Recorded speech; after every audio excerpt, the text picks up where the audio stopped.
Halo teman-teman semuanya, kalian pernah dengar nggak sih tentang ideologi komunis? Nah, kalau kalian pernah dengar, pasti kalian sadar nih kalau ideologi komunis itu tidak diperbolehkan loh ada di Indonesia. Nah, mengapa sih hal itu bisa terjadi? Dan apa sebenarnya yang memperbedakan antara ideologi komunis dan juga ideologi Pancasila?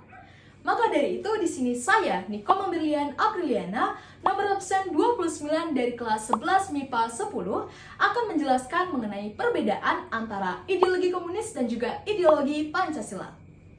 Baik, tanpa berlama-lama lagi, kita akan mulai dari perbedaan yang pertama, yaitu terletak pada nilai ketuhanan.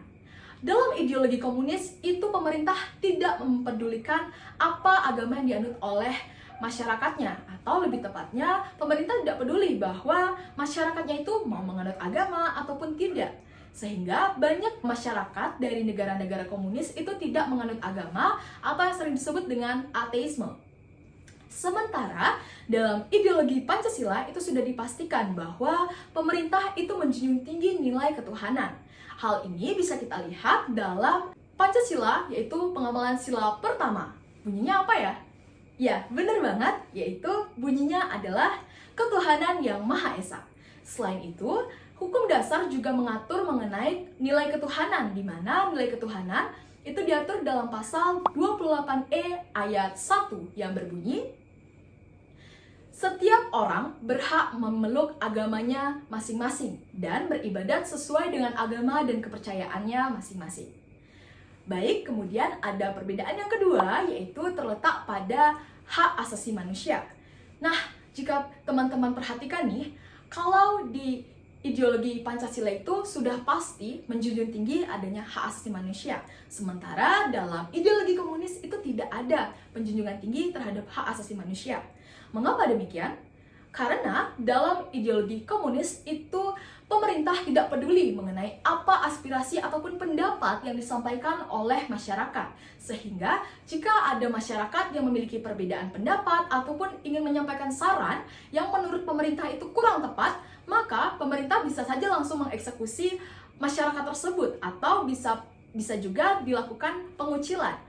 Sehingga tidak adanya rasa hak asasi manusia atau perlindungan hak asasi manusia dalam ideologi komunis. Sementara bisa kita lihat dalam ideologi Pancasila juga sudah diatur hukum dasar mengenai hak asasi manusia, di mana dasar hukum yang mengatur hak asasi manusia dalam Undang-Undang Dasar yaitu pasal 28I ayat 4 yang menyebutkan bahwa perlindungan, pemajuan, penegakan, dan juga pemenuhan hak asasi manusia adalah tugas pemerintah terutama negara. Nah, dari hal ini bisa kita simpulkan bahwa ideologi Pancasila itu menjunjung tinggi adanya hak asasi manusia, sehingga masyarakat yang memiliki perbedaan pendapat tidak perlu khawatir atau tidak perlu takut jika ingin mengeluarkan pendapatnya yang berbeda. Sementara dalam ideologi komunis itu tidak menjunjung tinggi adanya hak asasi manusia. Kemudian perbedaan yang ketiga yaitu adalah dalam ideologi komunis itu tidak ada rasa nasionalisme.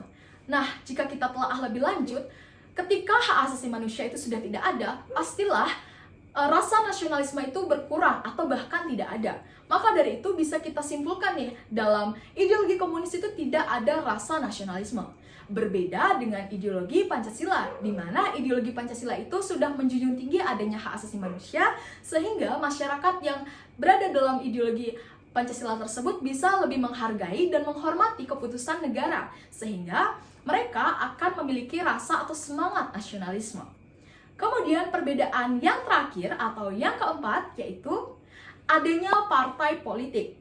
Nah, kalian pasti tahu kan kalau di Indonesia itu banyak sekali ada partai politik. Mulai dari PDI Perjuangan, kemudian ada Golkar, lalu ada Gerindra, dan yang lainnya. Nah, dalam ideologi komunis itu tidak diperbolehkan adanya lebih dari satu partai. Mengapa itu bisa terjadi? Karena dalam ideologi komunis itu pemerintah atau orang-orang yang berkuasa itu takut terhadap partai-partai yang mungkin lebih kuat darinya. Sehingga dalam mengantisipasi hal tersebut, dalam ideologi komunis itu tidak diperbolehkan adanya lebih dari satu partai, agar pemenuhan atau kekuasaan yang dilakukan oleh satu partai yang berkuasa itu tidak ada yang menggoyahkan atau tidak ada yang memberontak. Sedangkan dalam ideologi Pancasila itu sudah diperbolehkan adanya partai-partai politik. Seperti yang kita ketahui, di Indonesia itu ada banyak sekali, itu salah satu contohnya ada PDI Perjuangan. Nah teman-teman, kalian tahu nggak sih contoh dari negara yang memiliki satu partai saja? Itu contohnya adalah Cina atau Tiongkok, kemudian ada Laos, dan juga ada Korea Utara. Oke teman-teman, jadi cukup sekian dulu penjelasan mengenai perbedaan antara ideologi komunis dan juga ideologi Pancasila yang bisa saya sampaikan. Mungkin ada salah kata, saya mohon maaf, dan akhir kata saya ucapkan terima kasih. Selanjutnya akan dilanjutkan oleh teman saya. Dadah!